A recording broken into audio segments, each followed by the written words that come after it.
के एक अधिवक्ता के साथ साथ उत्तर प्रदेश कांग्रेस कमेटी अल्पसंख्यक विभाग के प्रदेश सचिव हैं। उनसे बात करते हैं कि आने वाले जो चुनाव हैं 2024 के लोकसभा, क्या तैयारियां उन्होंने करी हैं, क्या कांग्रेस कमेटी तैयारियां कर रही हैं, जानकारी लेते हैं। सीधे बात करते हैं हम लोग आनंद जी से, कुलदीप आनंद जो बाबा हैं उनसे बात करते हैं। बहुत बहुत नमस्कार आपका चैनल में।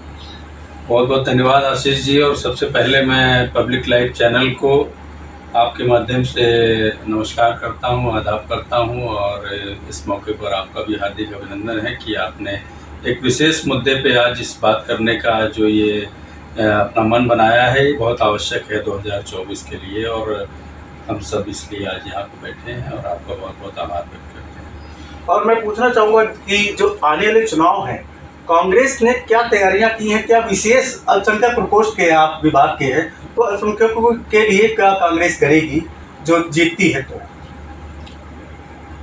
आशीष जी, कांग्रेस पार्टी में इस समय जो हमारे नेता राहुल गांधी जी हैं, जो मैं समझता हूँ हिंदुस्तान के नहीं वरन पूरे विश्व के इस समय नेता स्थापित हो चुके हैं। और अपोजिशन विपक्षी एक ही पार्टी है, भारतीय जनता पार्टी है, वो उन्हें किस तरह से प्रपोज कर रही है, इस बात को बिल्कुल अलग तरीके से पब्लिक ने भी समझ लिया है। और उनका जो एक मिशन अभी उन्होंने जो यात्रा की थी, उस यात्रा के दौरान उन्होंने एक बात कही कि नफ़रत के बाज़ार में मोहब्बत की दुकान खोलने निकला हूँ।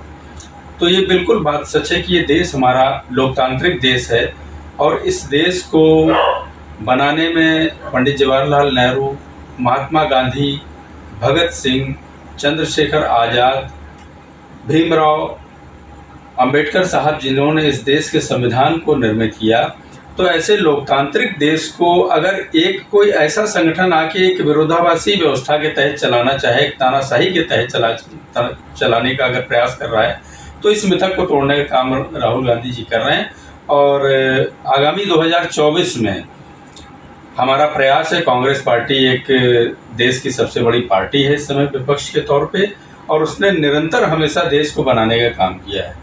देश जब आज़ाद हुआ 1947 में, देश बिल्कुल अव्यवस्थित, लुटा हुआ कांग्रेस के हाथ में आया और वहाँ से कांग्रेस ने देश को स्थापित करने का काम किया है। देश को स्थापित किया है तो उसी देश में तो माननीय प्रधानमंत्री नरेंद्र मोदी जी भी पैदा हुए हैं। और आज वो इस बात को कह रहे हैं कि कांग्रेस ने या विपक्षी दल ने क्या किया 70 सालों में, तो ये तो खुद उन्हें मालूम है। और ये कोरी जुमलेबाजी है उनकी, और देश को इन्होंने बिल्कुल विखंडित कर दिया है तरह तरह की चीज़ों में, तरह तरह की बातों में। और कोई भी इनका एक एम नहीं है, कोई मिशन नहीं है, कोई विज़न नहीं है।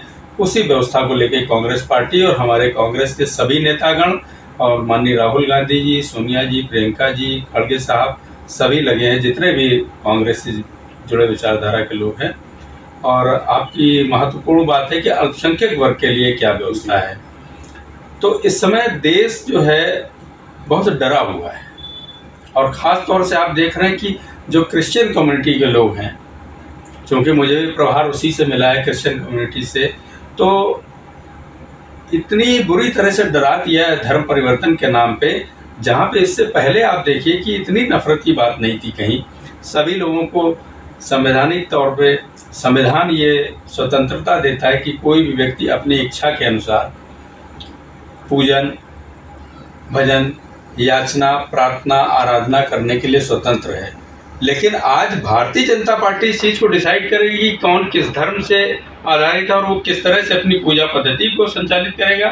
तो ये बात तो बिल्कुल अलग बात है। और उसी को लेकर इन्होंने, क्योंकि वो भोला भाला समाज है, वो समाज अपने कार्य से कार्य रखता है, वो किसी का कोई विरोध नहीं करता है, वो अनावश्यक चीज़ों में नहीं पड़ता है। तो उसको जो ये धर्म परिवर्तन की व्यवस्था को लेकर डराया हुआ है, ये बहुत दिन चलने वाला नहीं है। और भारतवर्ष की जनता इस बात को समझ रही है। मुस्लिम कम्युनिटी के लिए आप देख रहे हैं कि बस एक ही जुमला इस सरकार का है कि बुलडोज़र चला दो। तो ये बुलडोज़र व्यवस्था जो है ये लोकतंत्र में नहीं है, ना ही ये संविधान में है, ना ही ये कानून में है। ये एक इनकी अपनी व्यवस्था, निजी व्यवस्था है, जिस व्यवस्था के तहत ये देश को संचालित कर रहे हैं। पिछला जो समय देश को इन्होंने बताया कि अच्छे दिन आएंगे, और संपूर्ण भारतवर्ष की जनता ने, जिसमें हिंदू, मुस्लिम, सिख, ईसाई, जैन, बौद्ध, पारसी, अगड़े पिछड़े, दलित, सभी ने इनको भरपूर जनाधार दिया। ये किसी अकेली व्यवस्था पे जीत के नहीं वहाँ पहुँचे, पूरे देश ने इनको जनाधार दिया और उस जनाधार के तहत आप कुछ पदों पर आसीन हुए। तो आप जिस विजन को लेके वहाँ पर आसीन हुए और उस बात को आप ख़त्म करके आज देश को उसी के आधार पर डरा रहे हैं। तो अगर एक राजा जो देश का किसी राज्य का उत्तराधिकारी होता है और वो जनता जब उसको चुन के वहाँ पर पहुँचा दे, तो उसका जो नैतिक धर्म है, मानवीय धर्म है, वो ये है कि पहले जिसने हमें यहाँ बैठाया है, हम उनकी मूलभूत आवश्यकताओं को, उनकी जो व्यवस्थाएं हैं वो क्या संचालित होंगी, किस तरह से होंगी, उस पर चिंतन होना चाहिए। ना कि इन्होंने मुझे अब यहाँ पे बैठा दिया तो हम इनको किस तरह से डिवाइड करें और तोड़ें, विखंडित करें।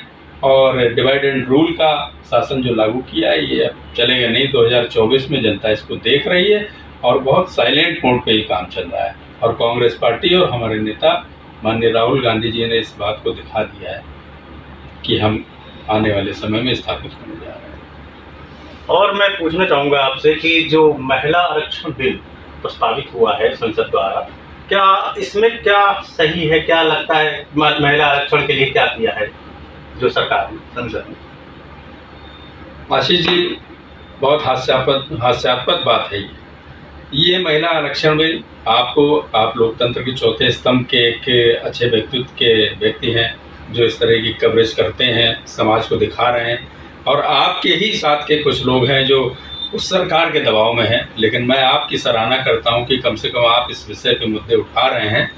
तो ये जी बहुत अच्छा प्रश्न आपने किया। महिला आरक्षण बिल पे जो बात आपने कही है, तो ये प्रस्ताव स्वर्गीय भूतपूर्व प्रधानमंत्री राजीव जी का प्रस्ताव था। उन्होंने इसको संसद में प्रस्ताव दिया कि महिलाओं को भी राजनीति में बराबर की भागीदारी मिलनी चाहिए।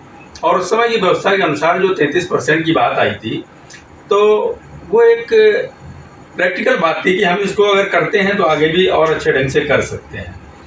इतने दिनों के अंतराल में जितनी भी पिछली सरकारें आई हैं, तो कहीं ना कहीं विपक्ष में जो लोग रहे उन्होंने इसका पुरजोर विरोध किया। और वो विरोध सिर्फ इसलिए किया कि महिलाओं को हमारे समक्ष बैठने के अधिकार ना प्राप्त हों और महिलाओं को इस लोकतंत्र के सबसे बड़े मंदिर में, जिसको हम संसद कहते हैं, संसद भवन कहते हैं, उसमें आने के अधिकार ना प्राप्त हों, क्योंकि वो बराबरी की बात करेंगे। तो विडंबना देखिए कि एक तरफ कोई भी सरकार रही हो, और ख़ास तौर से इस सरकार की हम बात करते हैं कि ये बराबर से ये बात करते हैं कि साहब हम महिलाओं को बराबर का अधिकार देना चाहते हैं। लेकिन ये अधिकार किस तरह का बराबर का कि अभी आपने 2024 का जो चुनाव है इसको देख के एक सिगुफा छोड़ दिया और बोले कि हम महिलाओं को 33% आरक्षण देना चाहते हैं। और महामहिम राष्ट्रपति महोदया के पास पेंडिंग है ये। राष्ट्रपति भी आपका, प्रधानमंत्री आप स्वयं, राज्यसभा आपका, लोकसभा आपका, मंत्री आपके, सारा सिस्टम आपका है। तो फिर ये पेंडेंसी किस बात की है? ये थोड़ा सा आप समझिए चिंतनीय विषय है और ये गुमराह करने की व्यवस्था है कि फिर ये पेंडेंसी किस बात की और क्यों पेंडिंग है। तो अगर आपको इसको पारित करना है तो आप पूर्ण बहुमत से, आपकी सरकार है, आप इसको पारित करिए। हमारी जो महिलाएं हैं, हमारी बहनें हैं, वो आगे आएँ, आपके साथ भागीदारी सुनिश्चित करें। लेकिन आप सिर्फ चुनावी व्यवस्था को लेकर 2024 में महिलाओं के वोट को सिर्फ यूज़ करने के इस्तेमाल से उनको एक सद्भाव दिखाने के तौर पे आपने इस सिगुफा दिया है, जो बिल्कुल भी जनता समझ रही है आपकी हर बातों को। जिनके लिए आपने बात कही महिलाओं की, वो भी समझ रही हैं। और जितनी महिलाएं संसद भवन में हैं, तो आपको ऐसा लगता है कि कभी वो पुरजोर तरीके से अपनी बातों को रख पाती हैं, और अगर रखती भी है तो वो गवर्निंग बॉडी जो आपकी है वो पूरी तरह से उनको काम नहीं करने दे रही है। सरकार का इस समय का कंडक्ट। और मैं पूछना चाहूँगा आपसे कि जैसे इंडिया क्या है, इंडिया के लिए जो कांग्रेस और सभी लोग दल मिलकर बनाया हुआ है इंडिया के बारे में देखिए, इंडिया के बारे में आप जानते हैं बेहतर, पूरा समाज, पूरी दुनिया, पूरा विश्व जानता है इस बात को कि इंडिया ही भारत है और भारत ही इंडिया है। हम लोग बचपन में थे, पढ़ते थे, तो हम लोग स्कूल जाया करते थे। मेरी भी शिक्षा संघ विद्यालय से हुई है, तो वहाँ पे भारत माता की जय। तो आप आज अगर ये भारत नया वर्ड लेके आ रहे हैं तो मेरे समझ से तो बाहर है, क्योंकि हम कक्षा प्रथम में पढ़ते थे तो उस समय जब प्रार्थना होती थी उसके लास्ट में होता था भारत माता की जय। तो भारत वर्ड कोई नया तो है नहीं, ये शब्द तो पुराना शब्द है। अब इंडिया जो हमारा गठबंधन बना, तो वहाँ पे जो बुद्धिजीवी लोग हैं, जो विपक्ष के लोग हैं, उन लोगों ने बैठ के एक सिस्टम को तैयार किया कि भाई हमारा इंडिया, जैसे इंडियन टीम इंडिया की टीम है, हमारे जो एथलीट्स हैं, खिलाड़ी हैं, वो अगर विदेश में जाकर प्रतिनिधित्व अपना देते हैं तो बोले कि ये इंडियंस आए, ठीक, और इंडियंस के साथ भारतीय आए हैं। तो ये शब्द तो एक दूसरे के पूरक है। तो इसमें इन्होंने एक विरोध करके और साहब बोले मैं हम भारत इसको कर देंगे, तो ये भारत कहाँ कर देंगे? भारत तो सनातन काल से चला आ रहा है भारत। तो आप उसको व्यवस्था थोड़ी बदल देंगे कि आज आप तैयार हो गए तो आप हर चीज़ को बदल रहे हैं कि ये मैंने किया, तो ये चलने वाला नहीं है और ना चल रहा है। पिछला जितना समय इन्होंने जिस तरह से भी किया है वो ठीक है, लेकिन आने वाला समय जो है पूरा भारतवर्ष देख रहा है, हिंदुस्तान देख रहा है, इंडिया देख रहा है, और जितने भी जुमलेबाजी है ये सब खत्म होने की कगार को 2024 में आ गई है। यही पूछना चाहूँगा कि जो आपका अल्पसंख्यक विभाग से है उत्तर प्रदेश कांग्रेस कमेटी से, तो आने वाले समय में आपकी अगर सरकार बनती है तो अल्पसंख्यकों को क्या विशेष आप लोग करेंगे? क्या ऐसा सोच के रखा आपकी कांग्रेस कमेटी ने? आप कार्यकर्ता भी बड़े वरिष्ठ कार्यकर्ता हैं, इसलिए उसके बारे में बताइए दर्शकों। आशीष जी, सबसे बड़ी बात तो ये है कि संपूर्ण भारतवर्ष हम सब का है, और इंडियन डेमोक्रेसी एक महत्वपूर्ण डेमोक्रेसी है जिसको फॉरेनर्स आके यहाँ पे उस पर रिसर्च करने आते हैं कि भारतीय लोकतंत्र की व्यवस्था क्या है। लेकिन अब चूंकि ये सवाल है कि मुझे उसका प्रभार अल्पसंख्यक कांग्रेस से मिला है, तो जैसा हमारे नेता माननीय राहुल गांधी जी और कांग्रेस पार्टी का इस समय जो एजेंडा चल रहा है, तो वो पूर्व की बात यही है कि मजहब नहीं सिखाता, आपस में बैर रखना, और हिंदी है हम वतन है हिंदुस्तान हमारा।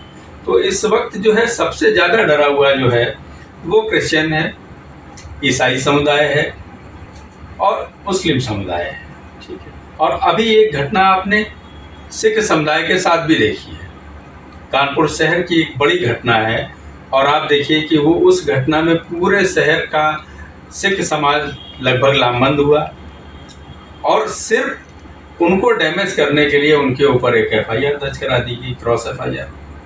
लेकिन वास्तविक जो घटना घटित हुई है वो चिंतनीय विषय है।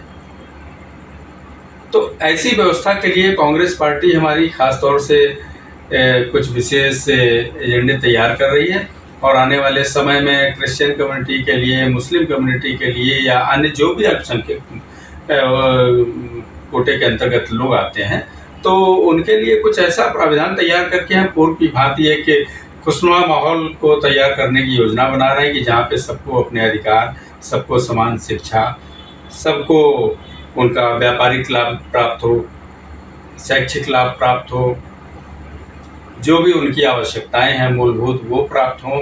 और सबसे बड़ी बात हम ये करने जा रहे हैं कि हम कोशिश करेंगे हम लोग मिलकर कि एक बार जो ये भय का माहौल है हिंदुस्तान में वो ख़त्म हो, और पूर्व की भांति हम सब मिलके एक साथ हमवतन होके एक साथ अपने हिंदुस्तान में, अपने भारतवर्ष में, अपने इंडिया में रहें, और एक साथ मिलके साथ चल के सिर्फ और सिर्फ हम हिंदुस्तान, भारतवर्ष, इंडिया के नाम को रोशन करें। दूसरा मिशन कोई कांग्रेस पार्टी का नहीं रहा है, और जो हमारे क्रांतिकारी शहीद हुए उनका भी तो यही मिशन था। शहीद आजम भगत सिंह 24 साल की उम्र में शहीद हो गए, तो उनका मिशन यही था ना, कोई व्यक्तिगत मिशन तो था नहीं कि वो शहीद हो जाएंगे तो उनके परिवार को कुछ विशेष उपलब्धियां मिल जाएंगी, लेकिन एक जुनून था उनका कि इस देश के लिए मरना है। चंद्रशेखर आज़ाद खुद को गोली मार ली, लेकिन अंग्रेज़ों से उन्होंने डिफीट खाना नहीं स्वीकार किया, देश के लिए कुर्बान हो गए। महात्मा गांधी जी 2 दिन पूर्व भी उनकी जयंती थी, कली थी, और वो पूरे देश को एक धोती में उन्होंने चल के एक करने का काम किया, क्रांति पैदा की, और लास्ट मोमेंट पे देखिए कि उनकी विचारधारा को ख़त्म करने के लिए, उनके व्यक्तित्व को ख़त्म करने के लिए उनकी हत्या की गई। और जिन लोगों ने उनकी व्यक्तित्व और विचारधारा को ख़त्म करने के लिए उनकी हत्या की, आज उनका हम नमन कर रहे हैं, और वो नमन कौन कर रहे हैं पूरा देश जान रहा है। तो ये जो 2 तरह की व्यवस्था चल रही है कि एक तरफ तो आप महात्मा गांधी का भी नमन कर रहे हैं, दूसरी तरफ आप उस व्यक्ति का भी नमन कर रहे हैं जो उनकी हत्या कर रहा है। तो यहाँ पे विचारों की आप महत्ता देखिए कि विचार कितने महत्वपूर्ण किसके हैं, और भारतवर्ष में उन लोगों ने जो क्रांतिकारी थे, जिन्होंने देश को आज़ाद कराने के लिए अपनी खून को न्यौछावर किया, कांग्रेस पार्टी ने वही किया। स्वर्गीय इंदिरा गांधी जी देश के लिए फना हो गई, राजीव गांधी जी देश के लिए फना हो गए, सोनिया जी जिनके ऊपर तमाम से आरोप प्रत्यारोप लगे, उसके बावजूद वो हिंदुस्तान के लिए, भारतवर्ष के लिए आज भी कायम है। और उन्होंने अपने दोनों बच्चों को क्या डर नहीं उन्हें, लेकिन सिर्फ देश के लिए और देश की विचारधारा के लिए और देश का अपनत्व जो उनके अंदर है उसके लिए आज भी वो कायम है। और कांग्रेस पार्टी इसी माहौल को कायम करना चाहती है कि हम सब मिल के एक बार फिर से एक साथ रहें और हमारी सिर्फ शैक्षिक व्यवस्था आगे बढ़े, हमारे यहाँ पे बच्चों की जो व्यवस्थाएं हैं वो आगे बढ़े, अच्छी शिक्षा, अच्छा स्वास्थ्य प्राप्त हो, आवास की व्यवस्था हो। यही 3-4 चीज़ें तो हिंदुस्तान को चाहिए और यही ज़रूरत है। आम जनमानस की हमारी आपकी ज़रूरत क्या है? इसीलिए सरकारें बनती हैं, इसीलिए लोकतंत्र हमारा जीवित है और उस लोकतंत्र के अनुसार जो चलेगा वो बहुत लंबे समय तक काम करेगा। और शायद यही 70 वर्षों का काम कांग्रेस पार्टी ने किया था, इसलिए 70 वर्षों कायम रहे। उसने डिवाइड करने का काम नहीं किया, उसने एकता की बात की। ये परिस्थितियां हैं, समय है, बदलता है, सबका बदलता है। आने वाला समय 2024 हमें ऐसा यकीन इत्मीनान हो रहा है कि हम इस लोकतंत्र को बचा के अपने संविधान की रक्षा करते हुए 2024 में स्थापित होंगे और एक नए माहौल को फिर से देने का प्रयास करेंगे जहाँ पे हम सब मिलकर प्रेम से रहें। यही हमारा मिशन है। ये थे हमारे साथ कुलदीप आनंद बाबा, जो उत्तर प्रदेश कांग्रेस कमेटी अल्पसंख्यक विभाग के सचिव हैं, जिनसे वार्ता हो रही थी। बहुत बहुत धन्यवाद आपका हमसे जुड़ने। थैंक यू, धन्यवाद आपका बहुत बहुत।